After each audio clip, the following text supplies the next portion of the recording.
పెళ్ళైనా పండగైనా వేడుక ఏదైనా పట్టు చీరల ప్రత్యేక వేదిక వారాహి సిల్క్స్. అంటే ఇప్పుడు ఇండస్ట్రీలో తెలుగు వాళ్ళకి ఆపర్చునిటీస్ తగ్గిపోయాయి. అదర్ లాంగ్వేజెస్ ఎక్కువ హీరోయిన్స్ అందరూ కూడా తెలుగులో ఎంత మంచి హీరోయిన్స్ ఉన్నా కూడా అక్కడి నుంచి తీసుకొచ్చి పెట్టుకుంటున్నారు. వాళ్ళకి ఫ్లైట్ టికెట్స్ దగ్గర నుంచి, అకామిడేషన్ దగ్గర నుంచి, ఫుడ్ దగ్గర నుంచి అన్ని చూసుకోవాలి. అదే ఇక్కడున్న వాళ్ళకి ఆ ఛాన్స్ ఇస్తే మేము చేస్తాం కదా అంటారు. స్టిల్ ఇప్పటికీ అదే ప్యాటర్న్ నడుస్తుందా? బట్ అంటే మన ప్రొడ్యూసర్స్ కి, డైరెక్టర్స్ కి వీళ్ళకి కూడా ఏమవుతుందో తెలియట్లేదు. కానీ వన్స్ ఒక సీరియల్ స్టార్ట్ చేస్తున్నాము అంటే ఫస్ట్ తెలుగు అన్నది మైండ్ లోకి రావట్లేదు వాళ్ళకి. ఫస్ట్ బెంగళూరు ఫ్లైట్ వేసుకొని వెళ్ళిపోవాలి, అక్కడ ఆడిషన్ చేయాలి, వాళ్ళన్నిటికీ ఓకే అనుకుంటే ఇక్కడికి రావాలి, వచ్చి మళ్ళీ ప్రొడక్షన్ స్టార్ట్ చేయాలి. ఇప్పుడు ఏంటంటే కొత్తగా actual first week, third week, second week, fourth week అని కొన్ని రూల్స్ ఉన్నాయి సీరియల్స్ లో. First week, third week, second week, fourth. ఇప్పుడు ఇది కూడా ప్రొడ్యూసర్స్, డైరెక్టర్స్ డిసైడ్ చేయట్లేదు. అక్కడ బెంగళూరు నుంచి, బెంగళూరు, కేరళ కావచ్చు, చెన్నై కావచ్చు, ఎక్కడి నుంచైనా వచ్చిన యాక్టర్స్ డేట్స్ బట్టి ఇక్కడ అది కూడా డిసైడ్ చేస్తున్నారు ఇప్పుడు. సో వాళ్ళు ఎలా చేస్తే ఇప్పుడు తెలుగు వాళ్ళు కూడా అలా నడవాలి. ఇది తెలుగు ఇండస్ట్రీ అని మీరు అన్నారు. సారీ, సీరియల్ ఇండస్ట్రీ అయితే తెలుగు ఇండస్ట్రీ కాదు, ఇది కన్నడ ఇండస్ట్రీ అని నేను అంటున్నాను. Serial industry Kannada industry. Serial industry మొత్తం కన్నడ ఇండస్ట్రీ. తెలుగు వాళ్ళు చాలా తక్కువ మంది, కన్నడ ఎక్కువ మంది అన్నమాట. ఓకే, వాళ్ళకు కూడా కష్టపడడం నేను ఇక్కడ తప్పు అనట్లేదు. ఎవరికైనా మన దగ్గర ఒక కష్టం ఉంటుందంటే ఆ చోటుకి వెళ్ళి బతకడం నేను కాదనట్లేదు. బట్ అలా అని చెప్పి మొత్తానికి ఇంపార్టెన్స్ వాళ్ళకి ఇచ్చేటప్పటికి కొంచెం తెలుగు వాళ్ళు కొంచెం చాలా పెయిన్ అనిపిస్తుంది తెలుగు వాళ్ళకి. నేను కన్నడ వాళ్ళని తెచ్చుకోండి మీకు కాదు. ఇప్పుడు ఒకప్పుడు హీరోయిన్స్ అన్నారు, ఓకే, హీరోయిన్స్ వరకు ఛానల్ వాళ్ళ రికమెండేషన్స్ కావచ్చు, లేకపోతే ఛానల్ వాళ్ళ డిమాండ్ కావచ్చు, పెట్టుకుంటున్నారంటే ఓకే అనుకున్నాం ఒకప్పుడు. స్టిల్ ఏం జరుగుతుందంటే అమ్మమ్మ క్యారెక్టర్స్, అత్త క్యారెక్టర్స్, మామ క్యారెక్టర్స్, సిస్టర్ క్యారెక్టర్స్, వదిన characters, almost any character Bengaluru అమ్మాయిలు అంతే. ఇది ఎప్పటి నుంచి స్టార్ట్ అయింది? ఇది కూడా దగ్గర నాకు తెలిసి ఒక 1 or 2 years నుంచి, 2 years అంటే 3-4 years నుంచి స్టార్ట్ అయింది. ఇది కూడా ఎంటైర్ టీమ్, సీరియల్ టీమ్ మొత్తం అక్కడ నుంచి. సీరియల్ టీమ్ మొత్తం ఒకరో ఇద్దరు అక్కడక్కడ కనిపిస్తున్నారు సైడ్ క్యారెక్టర్స్ తెలుగు వాళ్ళు. మాక్సిమం కన్నడ వాళ్ళే ఉంటారు. కన్నడ చెన్నై, కేరళ. అంటే దీనికి ఏమైనా పర్టికులర్ రీజన్స్ ఉన్నాయా? అంటే తెలుగు వాళ్ళు యాక్టింగ్ చేయరా అంటే చేస్తారు, తెలుగు వాళ్ళు యాక్టింగ్ చేయరా అంటానికి ఆప్షన్ లేదమ్మా. ఎందుకంటే తెలుగు వాళ్ళకి ఎనీ మూమెంట్ అర్థం అవుతుంది. నీకు ప్రాంప్టింగ్ ఇచ్చినా సరే ప్రతి వర్డ్ ని ఇట్లా క్యాచ్ చేసుకుంటారు. మిస్టేక్ లేకుండా తెలుగు వాళ్ళు డైలాగ్ చెప్పగలుగుతారు.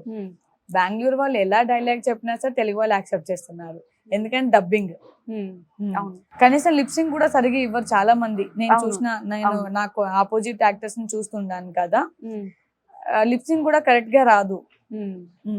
అయినా సరే వాళ్ళు గ్రేట్ అంటారు, మేము వేస్ట్ అంటున్నారు.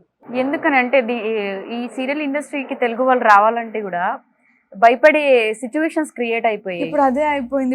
ఇప్పుడు నేను ఉన్నాను హీరోయిన్ గా. అంటే మీరు ఎన్నో ఇయర్స్ నుంచి ఉన్నారు కాబట్టి మీకు నడుస్తుంది. ఇప్పుడు కొత్తగా వచ్చే వాళ్ళ పరిస్థితి, కొత్తగా వచ్చిన వాళ్ళకి తెలుగు వాళ్ళకంటే ఆపర్చునిటీస్ ఇవ్వట్లేదు. తెలుగు వాళ్ళు అంటేనే మీరు ఎవరు అంటే తెలుగు అనట్లేదు. నువ్వు తెలుగులో పుట్టి కన్నడలో పెరిగిరా నీకు ఆపర్చునిటీ వస్తుంది. మళ్ళీ బెంగళూరులో పెరిగిరా మళ్ళీ నీకు ఆపర్చునిటీ వస్తుంది. ఈ లాజిక్ అసలు అంటే అదే అర్థం కావట్లేదు. అంటే మేము చేసిన తప్పేంటా? మేము తెలుగులో పుట్టడమే పాపం చేసుకున్నామా? యాక్టర్స్ గా తెలుగు ఇండస్ట్రీకి వచ్చి తప్పు చేసుకున్నామా అని మాకు తెలియట్లేదు అసలు. అంటే ఇలా ఇంతకు ముందు ఏదైనా ఛానల్లో చెప్తే ఇక ఛానల్ నుంచి కూడా మాకు నెగిటివ్ గానే వస్తుంది. అంటే ఈ అమ్మాయిని పెట్టుకోవద్దు, బెంగళూరుకి అపోజిషన్.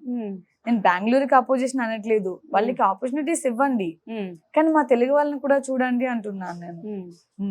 బెంగళూరు వాళ్ళని కష్టపడవద్దు అనట్లేదు. ఇప్పుడు మన తెలుగు వాళ్ళు కూడా బెంగళూరు వెళ్ళి జాబులు చేస్తున్నారు. అది జాబులు చేస్తున్నారు, నేను తప్పు అన్నది. కానీ ఇక్కడ వాళ్ళకి కూడా అవకాశాలు ఇవ్వండి. వాళ్ళు కూడా ఎన్నో సంవత్సరాల నుంచి వెయిట్ చేస్తున్నారు. ఒక చిన్న క్యారెక్టర్ వస్తే చాలు మా జన్మ ధన్యం అయిపోద్ది అంటే వెయిట్ చేస్తున్నారు. సో అలాంటి వాళ్ళకి కూడా అవకాశాలు ఇవ్వండి అని మా తెలుగు వాళ్ళకి చెప్పుకోదలుచుకుంది ఇదే.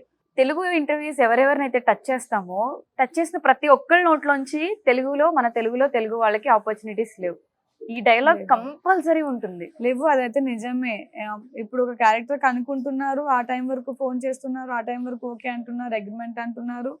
దెన్ ఆఫ్టర్ కొన్ని డేస్ మళ్ళీ చూస్తే వాళ్ళ నుంచి కాల్ కూడా రావట్లేదు. చాలా సీరియల్స్ అలానే అవుతున్నాయి.